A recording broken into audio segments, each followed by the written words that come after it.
ค่ะนิสิตสำหรับวิดีโอนี้นะคะหลังจากที่เรารู้แล้วว่าเราจะ install DaVinci Resolve ซึ่งเป็นโปรแกรมสำหรับตัดต่อวิดีโอแล้วก็มาลองตัดต่องานง่ายๆกันแล้วนะคะวันนี้เราจะมาเพิ่มความยากนะคะอีกนิดนึงดูว่า DaVinci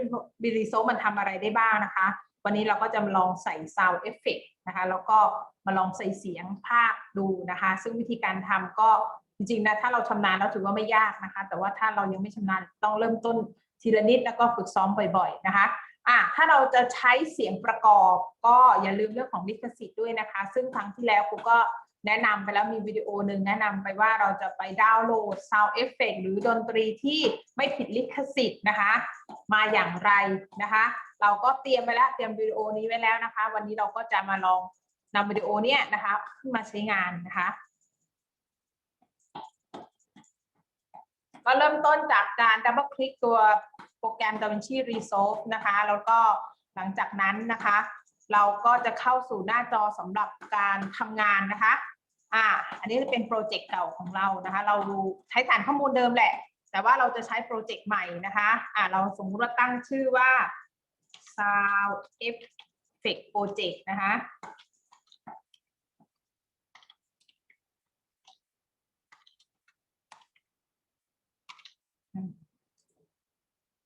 หลังจากนั้นก็จะเข้าสู่หน้าจอสำหรับพร้อมที่จะทำงานแล้วนะคะเป็นส่วนของ Media Pool ที่เก็บมีเดียต่างๆที่เราจะเอามาใช้ส่วนของแทร็กที่เราจะใช้ในการตัดต่อแล้วก็ในส่วนของการนำเสนอ Output ของเรานะคะแต่ว่าก่อนทำปุ๊บ recommend ว่าให้ไป Setting Project ก่อนนะคะด้านขวาล่างมีปุ่ม Setting อยู่นะคะความละเอียดของไทม์ไลน์เราใช้เป็น Full HD ธรรมดานะคะแต่ถ้าสมมติใครอยากจะใช้เป็น 4K แล้วเครื่องโอเค no problem นะคะเฟรมเรทนะคะเราใช้ที่ 29.97 อันนี้แล้วแต่นะแล้วแต่เครื่องของแต่ละคนแล้วก็การใช้งานนะคะครูเนี่ยจะใช้ที่ 29.97 นะคะส่วนอีกตัวหนึ่งที่เคยคุยไว้แล้วว่าควรจะเซตอัพด้วยซึ่งเดี๋ยววันนี้เราไม่เซตเนาะแต่ว่าถ้าใครที่เครื่องประสิทธิภาพไม่โอเค recommend ว่าในส่วนของ Media Optimize เนี่ยเปลี่ยนด้วยนะคะเพื่อที่จะทำให้การทำงานเนี่ยสมูทขึ้นนะคะกดบันทึกอีกจุดหนึ่งก็คือ DaVinci Resolve นะคะแล้วก็ตั้งค่าในพาร์ทของผู้ใช้นะคะแล้วก็การบันทึกและก็โหลดโปรเจกต์ให้แน่ใจว่าเราติ๊กในส่วนของ Live Save แล้วก็โปรเจกต์ Backup แล้วเพราะว่าถ้าเมื่อไหร่มัน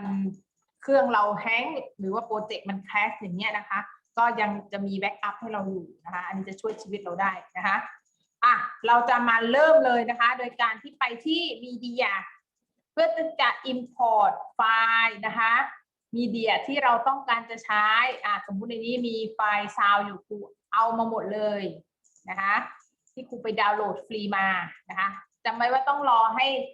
ไฟล์ทั้งหลายมันขึ้นสีขึ้นรูปออกมาก่อนเนาะไม่งั้นเดี๋ยวมันจะมีปัญหาเวลาตัดต่อเนาะต้องใจเย็นๆถ้าเครื่องใครช้านะคะต้องใจเย็นๆนะคะเสร็จแล้วก็มีเดียมาด้วยนะคะเอาตัววิดีโอที่จะเอามาลองตัดต่อด้วยนะคะ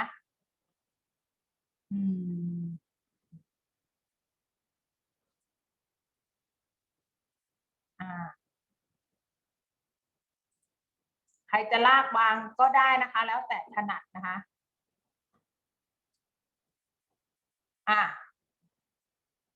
ได้วิดีโอมาแล้วขออีก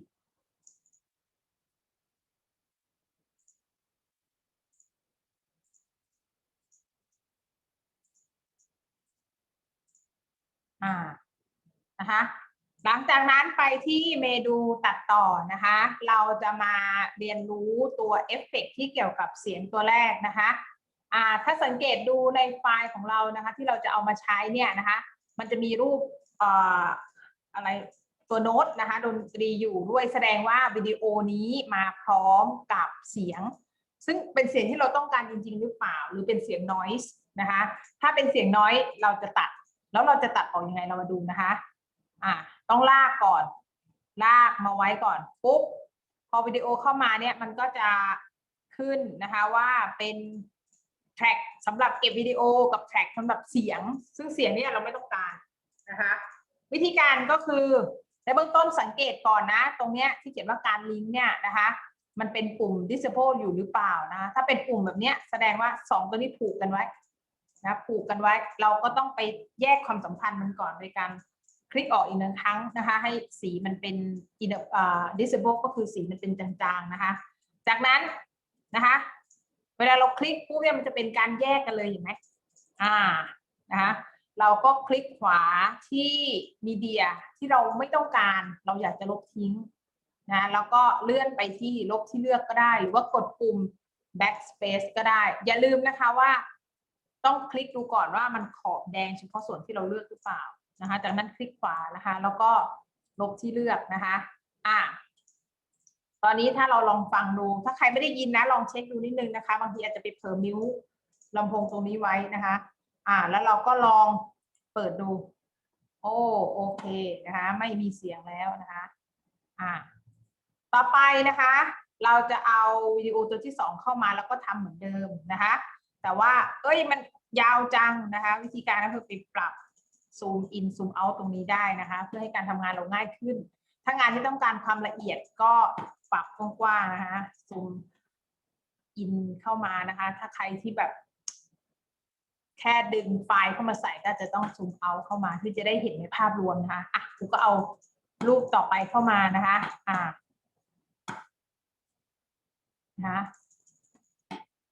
เช็คแล้วว่ามีเสียงนะคะถ้าครั้งแรกแบบ disable ไว้แล้วครั้งหลังก็จะจำไว้นะคะคุณก็แค่คลิกขวานะแล้วก็ลบที่เลือกเสร็จแล้วนะคะง่ายมากนะคะเสร็จเรียบร้อยแล้วนะคะได้2ไฟล์นี้แล้วถ้าเป็นปกติคุณก็สามารถที่จะไปบันทึกนะคะโดยการ deliver เนาะแล้วก็ถ้าสมมุติจะบันทึกเป็นไฟล์ธรรมดาก็ไปตั้งชื่อไฟล์เลือกว่าจะไปเซฟไว้ที่ไหนนะคะแล้วก็จะเซฟเป็นวิดีโอนะคะฟอร์แมตเป็นแบบไหนนะคะ MP4 หรือเปล่านะคะแล้วก็เลือกคุณภาพแล้วก็ไปเพิ่มในคิวจากนั้นก็กดเรนเดอร์ได้เลยแต่ในเคสนี้เราจะเอาเสียงเอฟเฟกต์มาใส่ด้วยดูนะคะซึ่งง่ายมากเนาะวิธีการก็คือหลังจากที่เราเอาวิดีโอมาใส่แล้วสังเกตว่าข้างล่างแท็กวิดีโอมันยังอยู่เราจะใช้แท็กเนี้ยเพราะไม่มีอะไรแล้วนะคะจะได้ไม่ต้องสร้างใหม่อาจจะตั้งชื่อใหม่ให้มันแบบชัดเจนนิดนึงก็อาจจะเป็นเสียงเพลงประกอบนะคะหรือเพลงประกอบก็ได้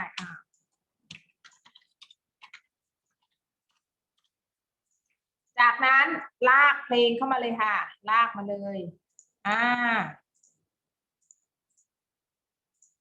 นะคะลากมาแล้วถ้ามันไม่ตรงกับจุดแรกเนาะเราก็ลากไปนะคะให้ตรงกับอันแรกก็อาจจะซูมเอาขึ้นมาดูนิดนึงนะคะเกิดอะไรขึ้นเราจะพบว่าเสียงยาวมากนะคะเสียงยาวมากลองเปิดฟังดู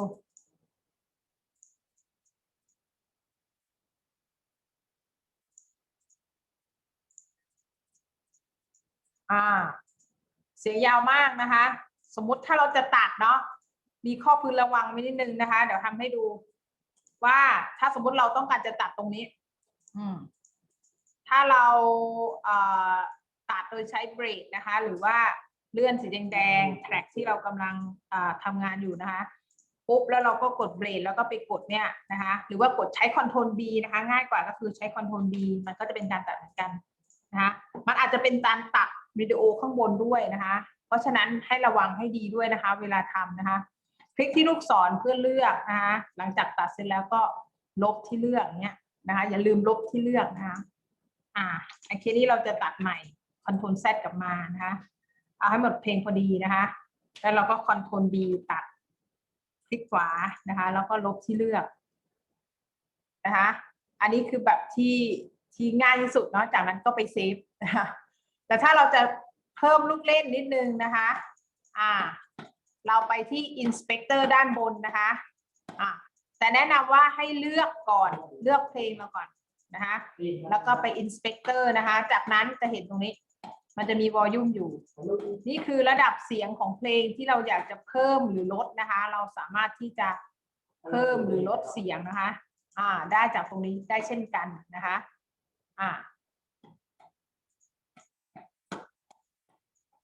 หรือมิกเซอร์นะคะมิกเซอร์ก็เป็นเพลงประกอบที่เราเลือกไว้เนี่ยเราสามารถเพิ่มจากตรงนี้ได้นะคะแต่ว่าเนี่ยเล็กคอมเมนต์ให้ใช้โวลูมข้างบนเพราะมันเป็นเรื่องของเสียงนะคะคราวนี้เราจะมาทำเสียงภาพประกอบ นะคะเราจะทำเสียงพากย์หรือเสียงประกอบทำยังไงเราจะใช้เมนูที่ชื่อว่า Fairlight นะคะ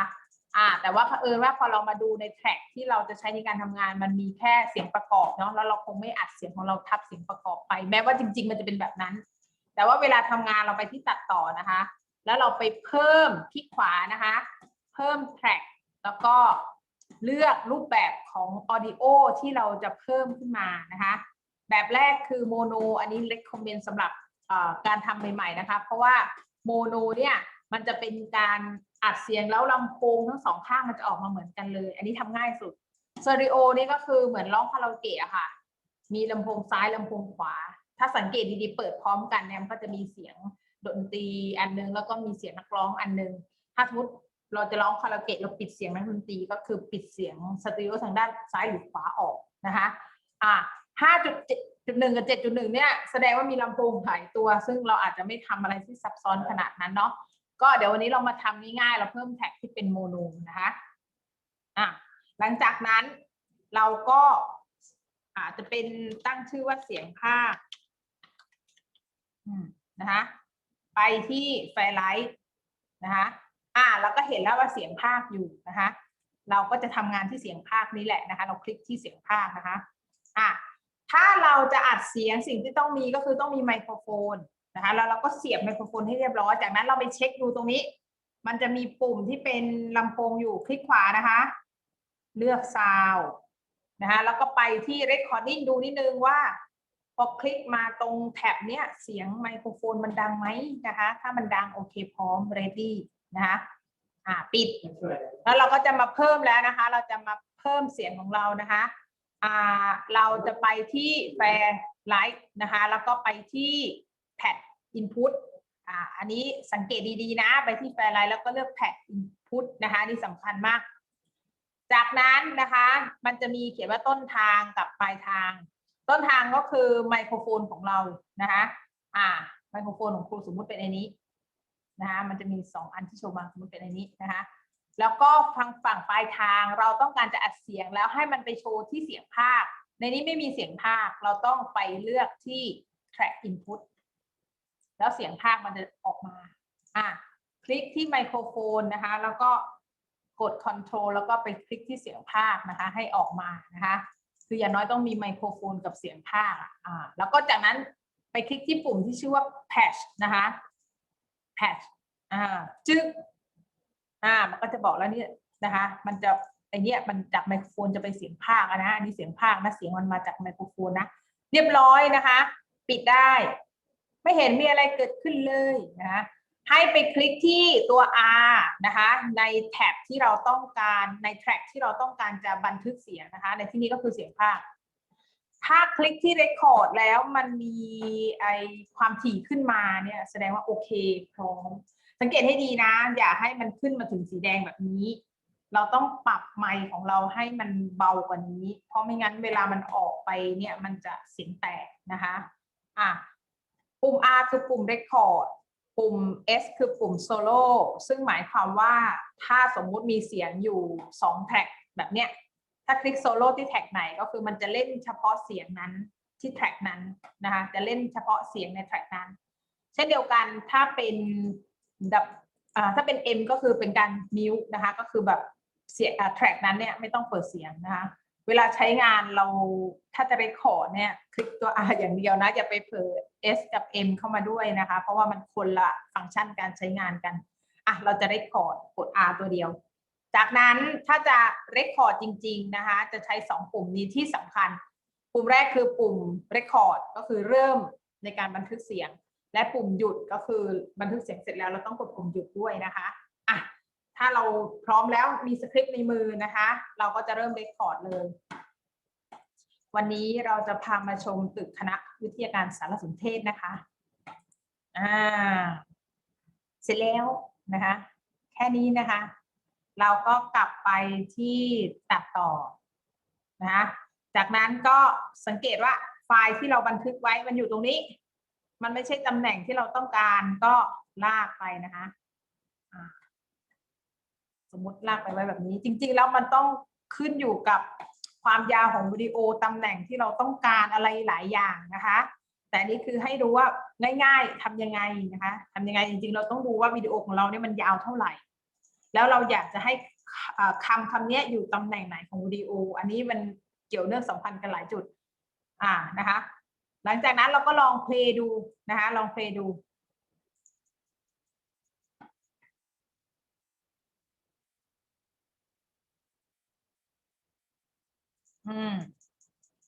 เสร็จแล้วนะคะถ้าสมมุติพอใจแล้วชอบนะคะเราก็ deliver ได้เลยนะคะเราก็จะตั้งชื่อไฟล์เช่นคณะนะคะแนะนำคณะนะคะเราจะเก็บข้อมูลที่ไหนนะคะสมมุติเอาตรงนี้แหละนะคะบันทึกนะคะแล้วก็เราเก็บเป็นไฟล์แบบไหนนะคะเช่นเป็น MP4 นะคะเอาคุณภาพแบบดีที่สุดเลยนะคะแล้วก็เพิ่มในคิวนะคะหลังจากนั้นก็เรนเดอร์นะคะเราดูว่ามันขึ้นมา 100% หรือยังนะคะเวลาเรนเดอร์นะคะถ้าขึ้นมา 100% แล้วก็พร้อมสำหรับใช้งานนะคะจากนั้นเราก็ไปดูที่โฟลเดอร์ที่เมื่อกี้เราเก็บไว้ว่าไฟล์เราอยู่หรือเปล่านะคะเราก็สามารถเอาไปใช้งานได้เช่นเอาไป Public ในYouTube หรือใน Facebook หรือว่าอาจจะเอาไปนำเสนอในงานต่างๆก็ได้นะคะอันนี้ก็เป็นวิดีโอสำหรับการตัดต่อวิดีโอด้วยDaVinci Resolve 17 นะคะแต่ว่าเราจะมาเน้นเรื่องของการทำ Sound Effect ถ้าตรงไหนที่นิสิตยังไม่เข้าใจก็รีกลับไปนะคะหรือว่าเพิ่มระยะเวลาในการดูให้มันหน่วงมากขึ้นก็จะทำให้เราเข้าใจยิ่งขึ้นนะคะก็ประมาณนี้นะคะ